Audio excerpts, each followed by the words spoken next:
Bapa di dalam surga, berkatilah kebaktian pagi ini. Bicaralah, langsungkan hati kami. Dalam nama Yesus Kristus, kami berterima kasih dan berdoa. Amin. Mari kita bersama-sama membaca satu bagian ayat saja. Roma pasal 1.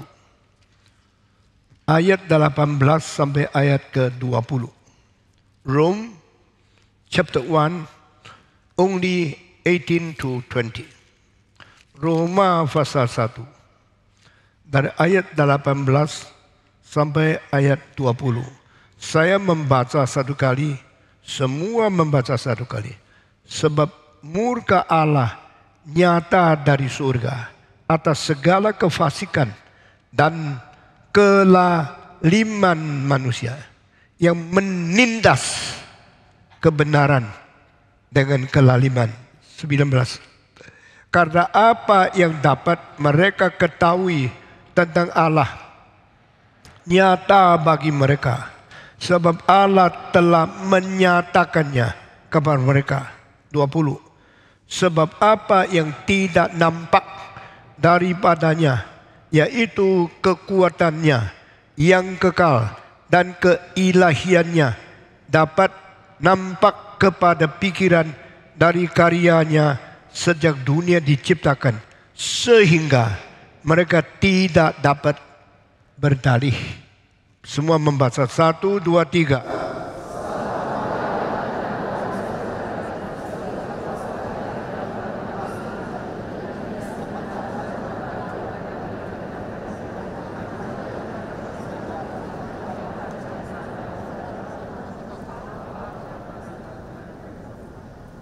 Sudah selesai?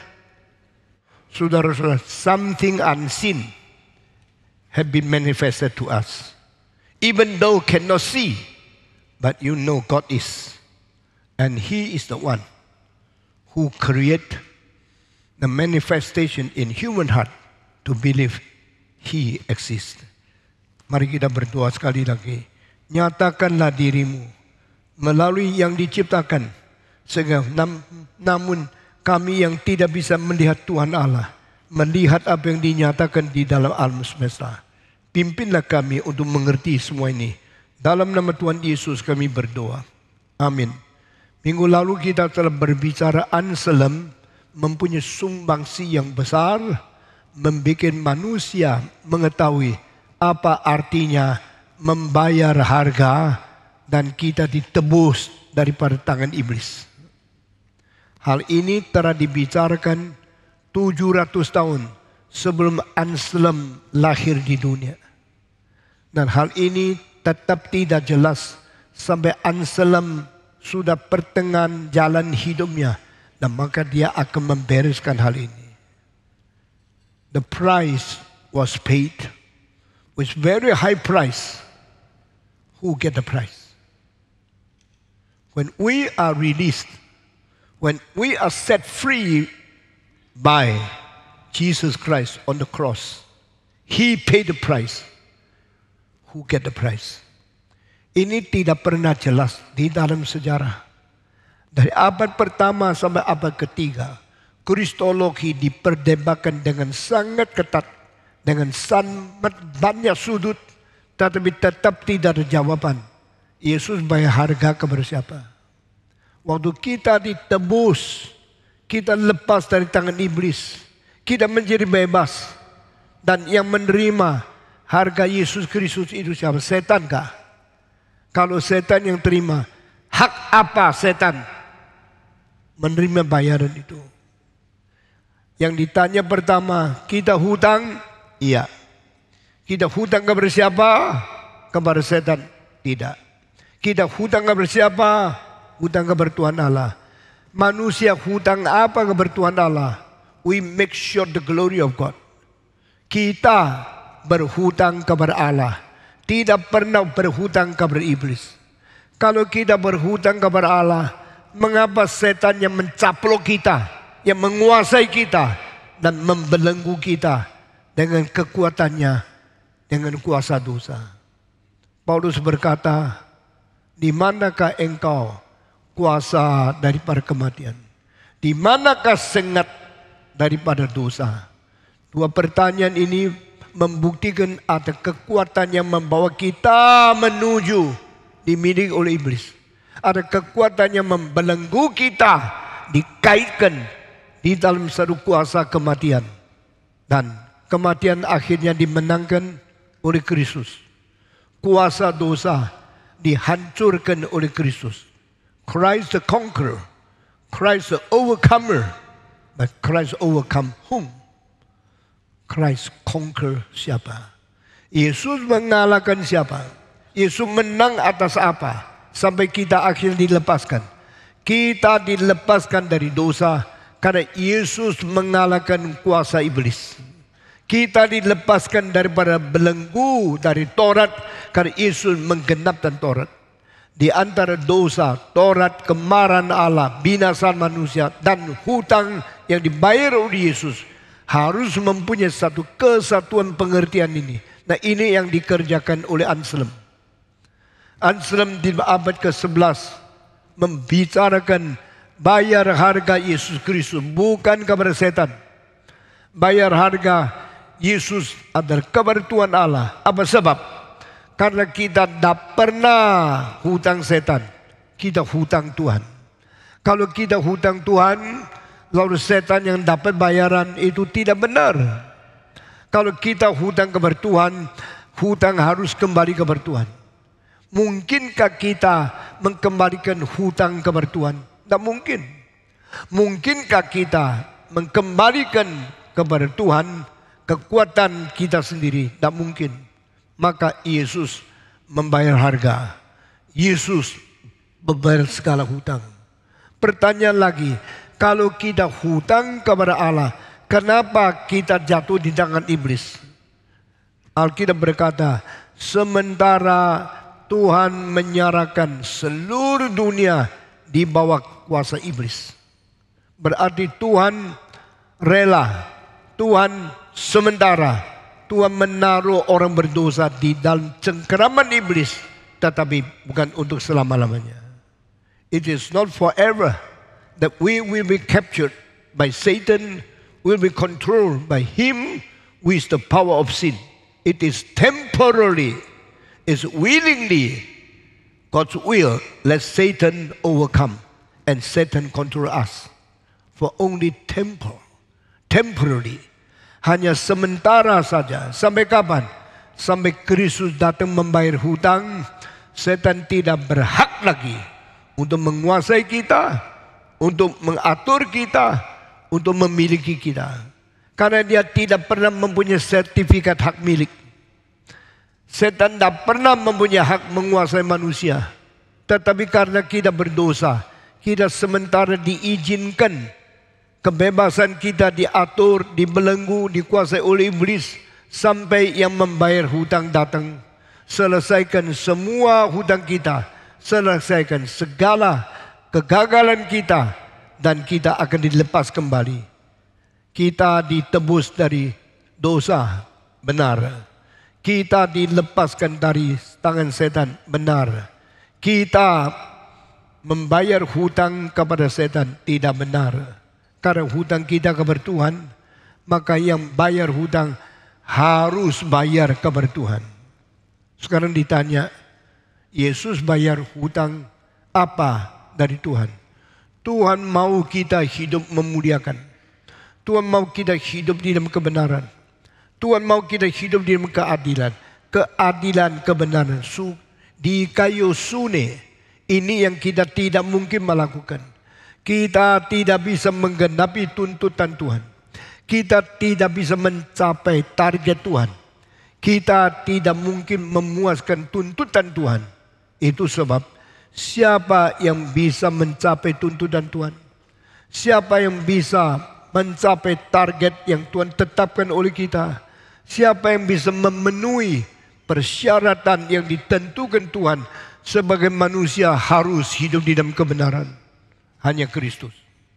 Karena Kristus satu-satunya yang bisa membayar harga itu, yang bisa melunaskan tuntutan itu, yang bisa memberikan penghargaan sampai memuaskan hati Tuhan. Maka Yesus telah menjadi representatif kedua yang mengganti Adam. The first Adam committed sin. The first Adam betrayed God. The first Adam disobeyed his creator and break the covenant with God. Adam pertama merusak janji.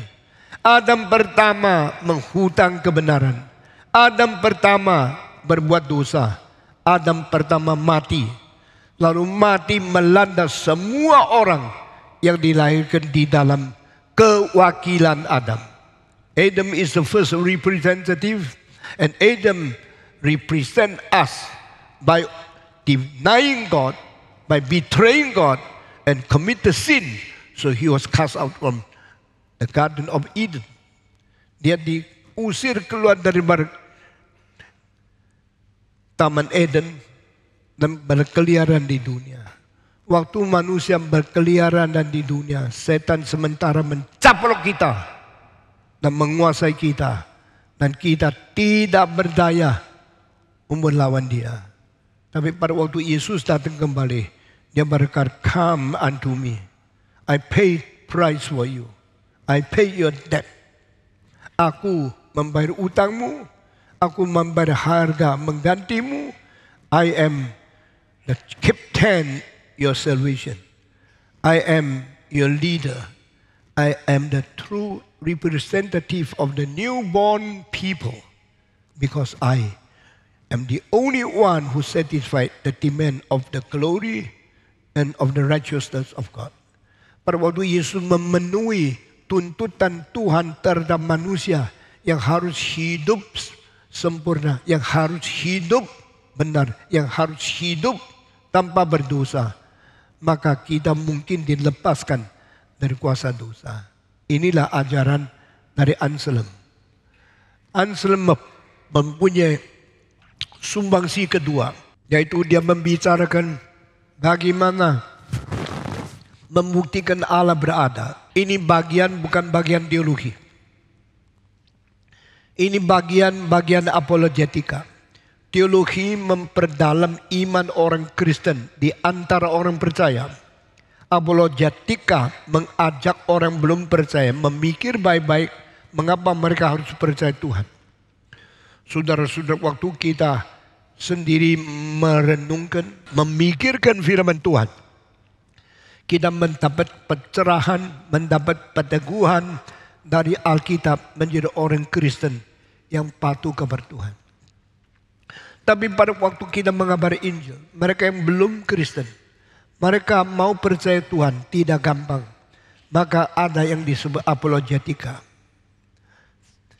dogmatika, teologia, doktrin untuk menguatkan orang dalam yang sudah percaya Tuhan. Apologetika mengajak dan minta mereka memikirkan ulang tentang mereka mengapa harus percaya Tuhan. Saya kira dua-dua ini dikerjakan oleh Anselm, the bishop, archbishop at Canterbury. Dia memikirkan bagaimana menteguhkan iman Kristen, dan juga dia memikirkan bagaimana mengajak orang belum Kristen menjadi Kristen. Saudara-saudara, semenjak Anselm banyak hal mulai dikorek, banyak hal mulai diulangi lagi mengenai the argument of the existence of God. Nah, apakah ini penting? Engkau bilang saya sudah percaya Tuhan. Bagi saya tidak penting. Tapi kalau disuruh engkau jelaskan, mengapa engkau percaya Tuhan? Apa dasarnya engkau percaya Tuhan ada? Bagaimana engkau diskusi dengan orang tak Kristen dan memberitahu kepada dia sebabnya engkau percaya Tuhan itu berada? Saya kira banyak orang Kristen gagal menjelaskan. Tak mungkin memberikan logika yang kuat. Itu sebab perlu apologetika di dalam hal seperti ini. Namun hal ini seolah-olah ada satu jalan yang tidak anggap benar, yaitu membuktikan Allah ada. Saya membuktikan, engkau membuktikan. Ada orang membuktikan Allah ada dengan cara mengalami mujizat. Tapi ada orang kafir tak pernah percaya ada mujizat, mereka tolak. Ada orang membicarakan Allah ada melalui logika, Tapi ada orang ateis yang tidak mau terima Allah melalui logika. Mereka tidak mau menerima apologika seperti itu. Itu sebab hari ini kita akan bicara 4 argumen yang penting. Yaitu Allah berada melalui bukti pertama. Allah berada melalui bukti kedua. Bukti pertama justru dikerjakan oleh Anselm. Dan itu namanya ontological argument. Artinya ontological argument membuktikan Allah ada melalui sistem ontologi. Ontologi disebut di dalam bahasa Mandarin pentilun. Satu teori yang pada dasarnya sudah berada dalam pikiran manusia dan itu adalah menyangkut ontologi. Saudara-saudara, di dalam ontological argument, Anselm mengatakan semua orang mempunyai pikiran tentang berada. Yang kecil, barang-barang yang kecil, peristiwa tidak penting itu ada. Tapi yang besar, misalnya paling besar, yaitu Tuhan ada. God exists and He is the biggest thing that we can conceive in your mind. In our mind, nothing is greater than the greatest. Yang disebut terbesar, berarti tak mungkin ada yang lebih besar lagi. Antara yang kecil, tengah, besar, terbesar, dan terbesar. Maka tahap terakhir adalah tak ada yang lebih besar daripada yang sudah terbesar. Because nothing is greater than the greatest itself. So the greatest is God. Allah paling besar. Karena Allah paling besar, maka di dalam pikiran manusia tak mungkin ada yang lebih besar dari Tuhan Allah. Lalu tanya, Tuhan Allah kalau itu terbesar, dia ada tidak? Anselm menjawab, tak mungkin yang terbesar itu tidak ada. Kalau yang terbesar itu tidak ada, dia bukan secara tidak pernah menjadi terbesar. Terkecil pun tidak, karena dia tidak ada kok. Tetapi Allah adalah terbesar. Itu sebab tidak ada yang lebih besar dari dia. Ini malah membuktikan Allah adalah yang terbesar di dalam keberadaan, existence. Bukan hanya di dalam otak, di dalam pikiran. Kalau kita hanya memikirkan Allah itu ada, karena dia ada, maka kita percaya kepada dia. Bagaimana membuktikan dia ada? Hanya karena dia di dalam ontologi terbesar. Maka orang-orang yang mempunyai pikiran sedemikian belum bisa mentaklukkan banyak orang yang tidak menerima ontologi sebagai sesuatu keberadaan yang mutlak. Ada seorang namanya Giulio dari Italia. Pada saat Anselmus masih hidup, dia menulis sesuatu tantangan. I don't believe God exists simply because we conceive He exists. If somebody think there is a big island, does it mean that island must exist because he think the island is there? Dia memberikan sesuatu berontak, sesuatu anti teori yang berkata kepada Anselm, kalau engkau pikir yang ada itu yang terbesar, harus ada. Saya pikir ada orang mengharapkan ada satu pulau yang besar. Apakah itu membuktikan pulau itu terbesar? Mereka tidak terima. Tapi saudara-saudara, Anselm punya pikiran tidak segampang, simple seperti apa yang dikatakan oleh Koinilo itu. Anselm mempunyai arti berada itu bukan di pikiran. Berada itu harus di dalam fakta. Kalau di dalam pikiran kita yang terbesar yang mungkin ada di dunia itu adalah Tuhan Allah. Dan mungkin Allah itu lebih kecil daripada yang lebih kecil dari dia. Karena dia berada yang terbesar. Maka dia pasti ada pada dirinya sebagai yang terbesar. Pikiran ini disebut ontological argument. Dan setelah Anselm meninggal dunia, kita lihat 500 tahun kemudian, di dalam dunia banyak ahli yang paling pintar logikanya. Ada 3 orang paling pintar dalam sejarah. Semua mengaku dan semua menerima semua setuju ontological argument daripada Anselm. Pertama, bapak filsafat modern. Namanya apa? René Descartes. Dari Paris. Dia mengatakan, I salute and I agree, I accept the theory of ontological argument daripada Anselm. Kedua, rasionalis yang paling hebat di Jerman, filosof namanya Leibniz. Dia mengatakan, saya terima, saya hormat, dan saya mengaku itu boleh saya terima di rasio saya. Namanya Leibniz. Pertama, René Descartes. Kedua, Leibniz. Dari Jerman satu, dari Perancis satu. Ketiga, dari Belanda satu. Orang Yahudi yang namanya adalah seorang bernama Baruch Benedict Spinoza. Seorang Yahudi yang pintar luar biasa. Akhirnya di Amsterdam, dia mengaku dia terima ontological argument. Dan di dalam sejarah, kalau tiga orang rasionalis yang tertinggi, René Descartes, Leibniz, dan Spinoza menerima Anselm, maka banyak orang ditaklukkan. Tetapi ada beberapa orang tidak percaya. Termasuk salah seorang filosof yang terkenal, Immanuel Kant, tidak begitu terima. Dan ada lagi orang lain yang juga tidak terima. Nah saudara-saudara, saya hari ini mau membuat perbedaan antara ontological argument, cosmological argument, teleological argument, moral argument yang selalu dipakai menjadi empat hal yang paling penting. Buktikan Allah ada.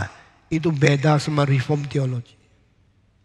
Apakah orang reform teologi percaya kita perlu membuktikan Allah ada? Tidak.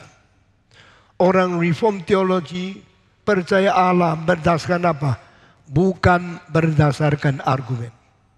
Bukan berdasarkan perdebatan.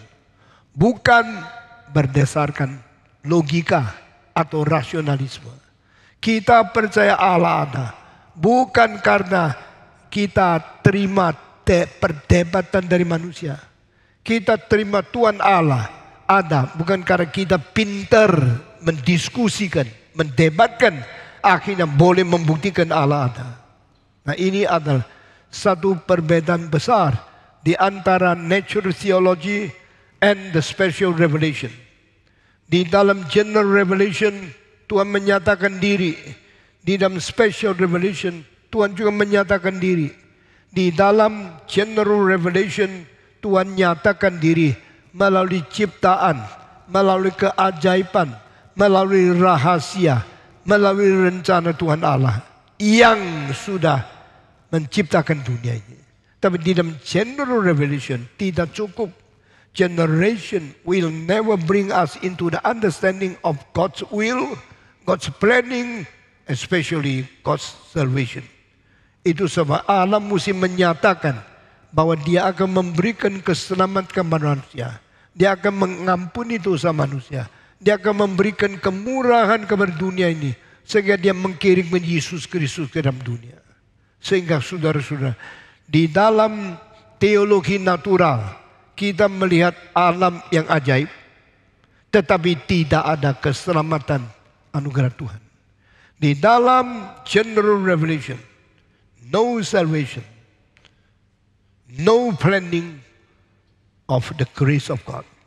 Tapi di dalam keselamatan ada rencana Tuhan mengampuni dosa, memberikan juru selamat, dipaku di atas salib. Ini semua bukan berada di dalam alam. Ini berada di dalam kuasa super alam Tuhan.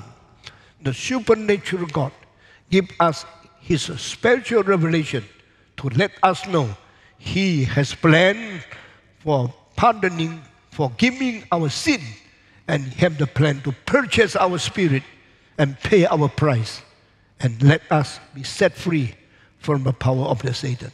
Itu sebab saudara-saudara tadi kita baca Allah menyatakan diri melalui dunia yang kelihatan sehingga kita melihat alam semesta ini. Kita meskipun tidak lihat Allah, Tapi kita percaya Allah itu ada karena Dia telah menyatakan diri melalui dunia yang kelihatan. By using the visible nature created by God, even though we cannot see God, we can know His work, His wonderful, His planning, His wisdom in the nature. Saudara-saudara, sehingga kita sekarang mendapatkan satu metodologi yang berbeda dengan natural theology, yaitu Allah menyatakan diri. Sehingga kita tahu ada Tuhan Allah. Bukan karena alam penuh dengan keajaiban, kita buktikan Allah ada. Tapi Allah menyatakan keajaiban di dalam alam, sehingga kita mengetahui Allah ada. Ini seperti sama kan, tapi beda. Perhatikan, the same thing in between the natural theology and the revelation of God, the same thing discussed in the two kind of theology, that is the creation of God. Sama-sama bicara mengenai ciptaan Tuhan Allah. Sama-sama wilayah di dalam alam yang diciptakan oleh Tuhan. Kalau sama-sama, kenapa dikatakan natural theology is very different from the special revelation of God? Karena natural theology is by human being as the center point, as the initiator to prove. God cannot be proven by human argument. God is not the result of a human discussion, human proof, and then we believe He exists. We believe God exists simply not because of our proof, because of our God's revelation. Kita percaya Allah ada, bukan karena kita pintar bisa membuktikan dengan argumentasi. No, kita tidak mungkin pakai argumentasi berdebat. Kita tidak mungkin pakai logika membuktikan. Tetapi Allah menyatakan diri. Allah menyatakan diri sama manusia membuktikan Allah. Dua hal berbeda. Manusia tidak mempunyai kemungkinan membuktikan Allah dengan otak yang dicipta oleh Tuhan ini. Tapi Allah mungkin menyatakan diri karena Dia sendiri rela mengwahyukan diri kepada manusia melalui ciptaan yang kelihatan meskipun kita tidak lihat Allah. We never see God. We need not to see God because God is invisible. God is spirit. Even though God cannot be seen, but we, through the creation which is visible to us, we understand the wisdom of Him. He's a creator. Saudara-saudara, jadi argumentasi dari manusia yang mau membuktikan Tuhan Allah bagi reform theologis, no, itu tidak benar. Ini Anselm abad ke-11, kira-kira 400-500 tahun kemudian, di dalam abad ke-16, Calvin menyatakan itu tak mungkin.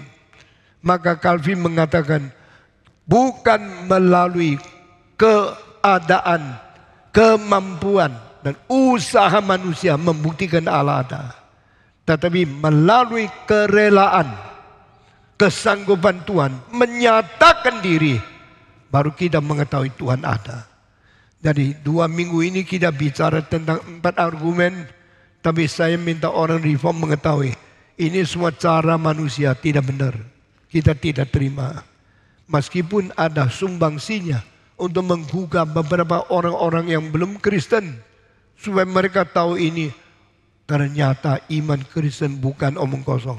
Ada benarnya, ada debatnya, ada diskusinya. Tetapi semua diskusi tidak cukup. Yang membuktikan Allah ada bukan dari manusia, dari Tuhan Allah yang menyatakan diri. Sekarang saya minta seorang pemuda naik atas. Ya, ada siapa pemuda di sini? Di dalam kebaktian ini kurang pemuda. Dan khotbah-khotbah ini sangat penting orang pemuda. Saya minta seorang dari KUR naik ke atas. Siapa? KUR naik ke atas, satu saja. Coba satu mewakili, silakan berdiri. Laki-laki siapa? Berdiri. Naik ke sini ya. Saya belum lihat jelas, sekarang agak jauh ya. Nah, sekarang mulai tahu ini pemuda kur kita. Namanya siapa ya? Hah? Apa? Nikodemus. Waduh, nambah gede ya. Nikodemus. Nikodemus umur berapa? 27. Sudah nikah belum? Belum ya? Belum dapat ya? Cari nanti ya. Nikodemus umur 27. Ada papa enggak? Masih hidup? Ada mama? Ada. Masih hidup? Lu kok tahu dia mama lu? Lu kok tahu dia lahir? Lu lihat. Sekarang saya akan pakai argumen ya. Lu tahu mama lu siapa namanya? Mamamu nama siapa? Hah? Pijen. Ya. Waktu Pijen lahir kamu ngintip ya? Enggak kan? Kamu tidak lihat dia lahir kan? Nah, kamu percaya dia mama lu. Kenapa? Tahayul. Hah? Hah? Siapa yang kasih tahu? Diri. Dari diri. Jangan ngawur dulu ya. Saya tanya. Nikodemus. Anaknya Pijen. Dia di sini tak? Ada di sini? Tidak ada ya. Waktu dia lahir. Engkau belum bisa dengar. Engkau belum bisa bicara. Lalu satu hari dia bilang, kamu anakku gitu ya. Waktu itu engkau pakai iman apa pakai pikiran percaya dia anakmu. Iman. Waktu dia bilang, Nikodemus, kamu anakku. Kamu bilang, buktinya gimana? Kasih tahu saya dong. Bicara debat enggak ya? Iya. Mama, terima ya. Nah, ini imannya betul enggak? Coba iman dia percaya mamanya yang bicara sama dia, aku mamamu. Dia waktu itu percaya betul enggak? Saya tanya lu jangan diam-diam. Imannya betul enggak? Betul ya? Dasar apa? Pokoknya iman ya. Oke, saya tanya lagi. Lalu engkau tanya papa, itu mama gua ya? Tanya enggak? Enggak pernah kan? Hah? Ya, tanya tapi maksudnya kan enggak sampai dalam gitu. Sampai dalam. Kalau dalam tanya gimana? Dalam. Ma, saya tanya papa lu jangan bohong ya gitu. Apakah betul-betul kamu yang lahirkan aku? Kamu tanya papa. Papa bilang, betul. Lalu kamu percaya ya? Dasarnya apa percaya? Iman. Dasarnya iman. Ya sekarang jangan bilang yang sulit-sulit. Hanya pertanyaan begitu gampang. Dia sudah cukup pusing ya. Saya tanya, kamu percaya papa yang bilang, aku bapak lu? Atau percaya mama yang bilang, aku ibumu? Yang mana lebih betul?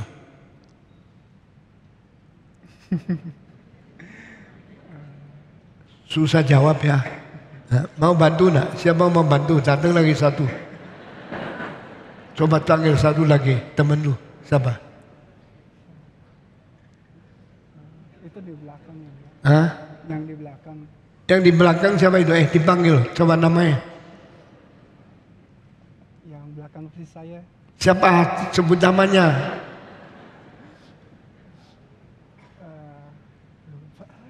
Lu udah tahu namanya.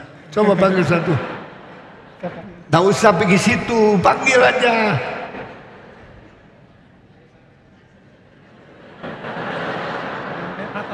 Hah? Nathanael. Apa? Nathanael. Nathanael. Ayo Nathanael. Kamu kaum pilihan. Ini Nathanael. Ini adiknya Samuel ya? Hah? Adiknya Samuel ya? Ya. Samuel sama kamu papanya sama? Sama. Kok tahu? Mama yang bilang. Hah? Mama yang bilang. Mama yang bilang. Hah. Mama kalau bohong? Gak mungkin bohong. Tidak mungkin bohong. Waktu yakin sekali. Kenapa mama yang bilang? Mama yang tahu. Mama yang tahu apa? Tahu siapa yang tidur sama dia gitu. Iya. Ya, dengar ya. Dia percaya mama. Kamu anakku. Ma, betulkah kamu mamaku? Saya anaknya mama sama siapa? Sama itu, papamu. Kenapa kamu percaya mama? Dia bilang, karena mama yang tahu dia tidur sama siapa. Ini anak pinter ya. Kamu datanya mama ya? Bertanya, sudah tahu ya. Jadi sekongkolan ya. Kamu percaya mama yang paling ngerti siapa papamu. Ya, sekarang membuktikan papamu, mamamu caranya apa?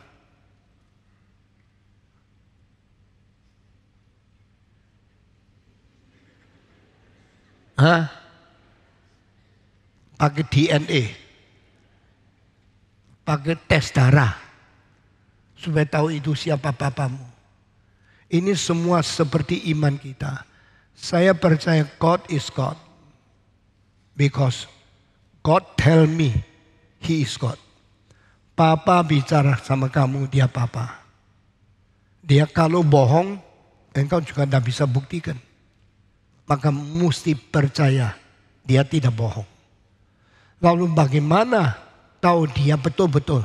Mama membuktikan, itu papa lu. Waktu mama membuktikan, engkau baru sadar. Oh iya, mama yang tahu kok dia tidur sama siapa. Pasti dia yang sungguh-sungguh tahu. Tapi kalau dia bohong, saya tidak bisa apa kan. Kalau dia bohong, berarti saya ditipu. Tapi kalau dia tidak bohong, itulah kebenaran yang disampaikan kepada saya. Alkitab Rome, first chapter, verse 18 to 20. God reveal through His creation, so we can understand our God because His willingness to tell the truth to us, so we understand. Nah, saudara-saudara, Allah pakai alam untuk menyatakan kebesaran Dia sehingga kita percaya kepada Dia. Di sini saya tanya, manusia yang membuktikan Allah atau Allah yang menyatakan diri Allah? Jawab. Maksudnya manusia yang membuktikan Allah. Manusia bisa buktikan Allah atau Allah yang menyatakan diri? Allah yang menyatakan diri. Jawaban Alkitab, God manifest Himself. Not man prove His existence. Di sini bedanya nature theology sama general revelation of God. General revelation of God is God-centered, God initiative. Nature theology is man-centered, man effort. Manusia membuktikan Allah. Manusia punya otak terbatas. Manusia punya sendiri dan mampu. Maka bedakanlah apa yang dinyatakan Tuhan kepada kita sama apa yang dibuktikan manusia tentang Tuhan. Okay, you become good friend now. Ya, tapak tangan lalu turun. Saudara-saudara, Anselm waktu dia mau membuktikan Allah, dia mengatakan manusia boleh membuktikan Allah karena melalui ontologi. Nothing greater than the greatest, because it is greatest, so nothing greater can be conceived by human mind. There is God. God is the infinite God. God is the greatest God. Nothing is greater than God. And I conceive His mind in my logic. Di dalam otak manusia, saya pikir ada Allah terbesar. Ini bukan dibuktikan dan tidak perlu dibuktikan. Karena Allah sudah nyatakan di hati manusia. Dan ini di dalam Roma pasal 1 tidak ada istilah bukti. Ada istilah menyatakan. Dengar ya. There's no terminology of human proof. Tetapi ada istilah God's manifestation. When God manifests Himself, when God reveals Himself through the created universe, so you can understand God exists. Nah, Anselm pakai ontologi. Sesuatu masih ada banyak. Yang kedua, itu disebut cosmological argument. Cosmological argument itu apa? Yaitu melalui ciptaan ini, kita mengetahui Tuhan sudah bicara sama kita bahwa Dia mengerjakan segala sesuatu yang ajaib, mau membawa kita kepada Tuhan. Cosmological argument lebih umum, tapi tetap itu lain sama apa yang diajarkan oleh Alkitab. Apa artinya cosmological argument? Yaitu dunia begitu rumit, begitu besar, begitu ajaib, dan begitu heran cara kerjanya. Ini bisa membawa manusia mengenal Tuhan itu ada. Sekarang saya tanya, Henry Ongko coba jawab, matahari sama bumi berapa jauh? Tahu enggak? Hah?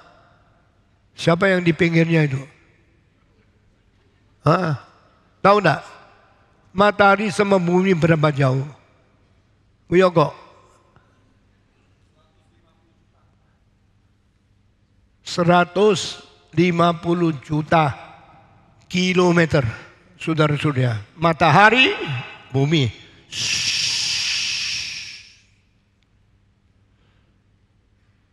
Itu adalah 150 juta kilometer. Ini jawaban benar.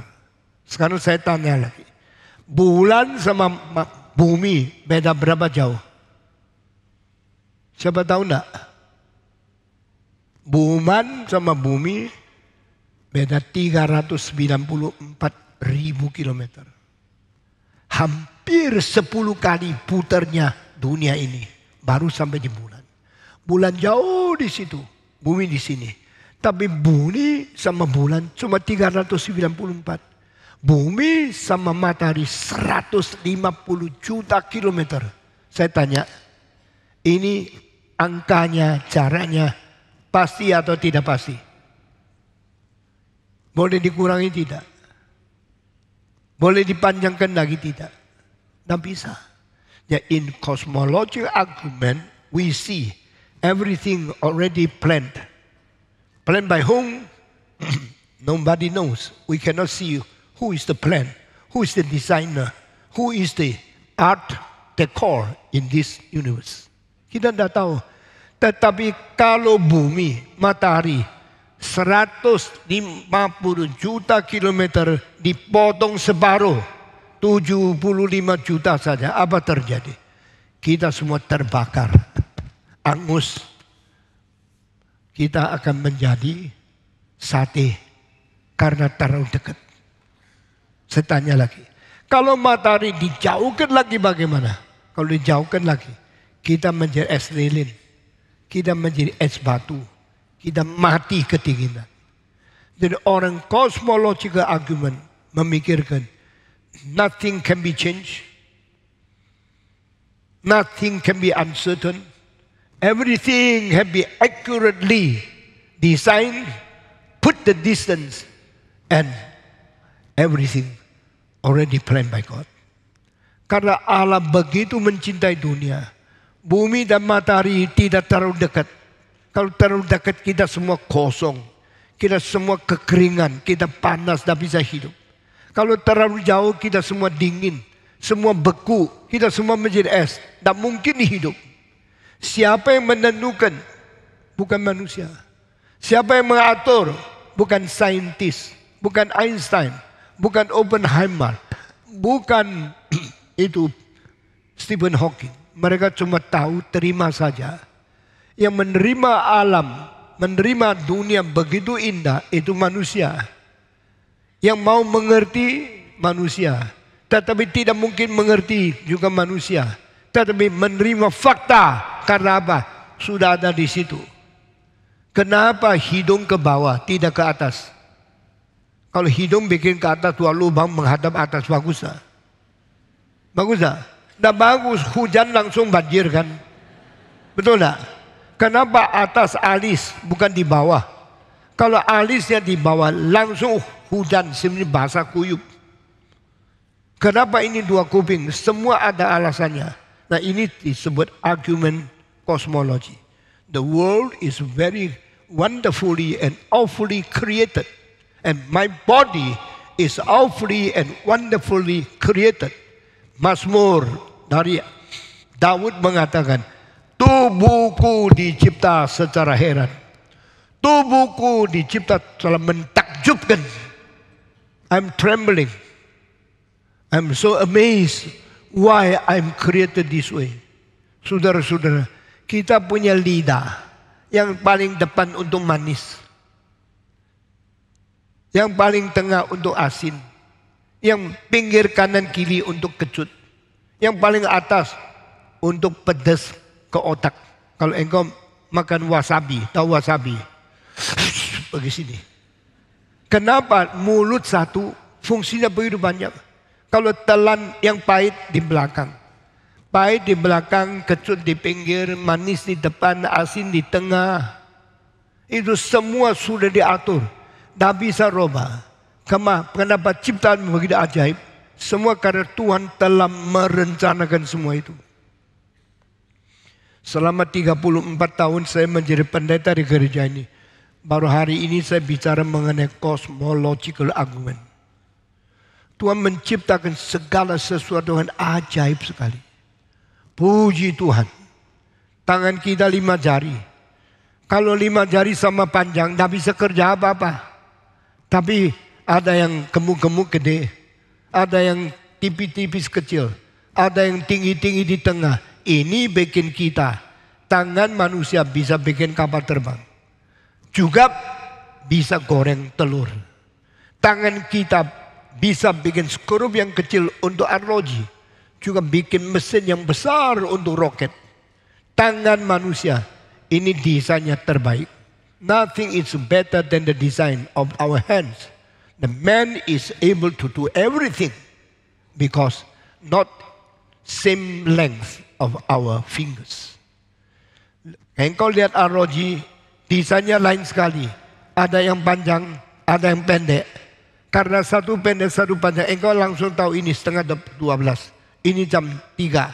Jam 3:4. Karena kalau dua sama-sama panjang bagus tak? Jawab. Kalau arloji atau jam, dua tangannya sama-sama panjang, engkau tak pernah tahu jam berapa. Masih buat akuratnya dia bekerja. Tapi tak bisa tahu. Karena sama panjang. Jadi yang desain itu orang yang pintar luar biasa. Yang desain mempunyai semua ukuran dan semua tujuan dan semua pengaturan yang mempunyai bijaksana lebih dari siapa. We thank God He created the universe so beautifully, so wonderfully, so awfully and so detailed. Kita bersyukur kepada Tuhan. Di atas kepala ada rambut. Kenapa rambut di atas kepala? Dari kecil proteksi. Jangan terlalu banyak matahari. Kena kulit kepala engkau. Saudara-saudara, semua desain itu menunjukkan bijaksana. Dan apakah semua desain dan semua yang sudah dibikin oleh Tuhan ini mau menyatakan apa? Menyatakan keajaiban Tuhan, rencana Tuhan, bijaksana Tuhan, dan kuasa Tuhan. The power of God, the wisdom of God, the planning of God, and all the brilliant understanding of creating everything according to His will. Kita bersyukur kepada Tuhan. Allah menciptakan segala sesuatu di alam semesta. Kenapa bumi putarnya harus 23 derajat setengah? Waktu bumi putar, dia bukan lurus begini, dia miring. Kenapa?